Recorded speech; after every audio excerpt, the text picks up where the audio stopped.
Во Данска и на Гренланд протести поради најавите на американскиот председател Доналд Трамп за преземање на контролата врз Арктичкиот остров.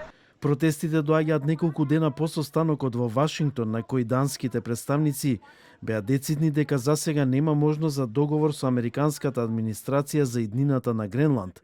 Целта на протестите е да се испрати јасна и едногласна порака во корист на почитувањето на демократијата и основните човекови права на Гренланд.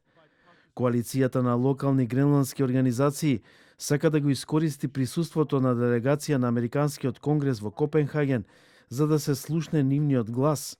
Жителите на Гренланд се загрижени по американските закани.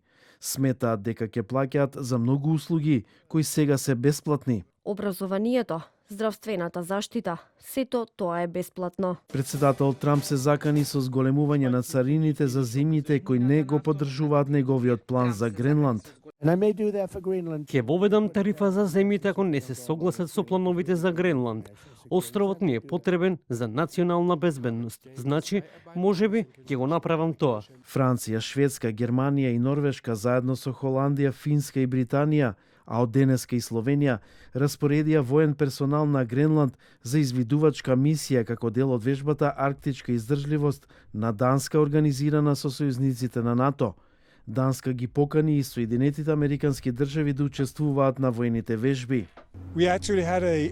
Спроведуваме вежба наречена Арктичка издржливост. Тоа е вежба што ќе се спроведува во текот на целата 2026 година, а можеби и следната година, каде што ќе го зголемиме нашето присуство тука во и околу Гренланд. Европската унија останува со поддршка за Данска и смета дека Гренланд е подеднакво важен за нив и како што велат, неговата безбедност треба да биде заедничка одговорност на НАТО.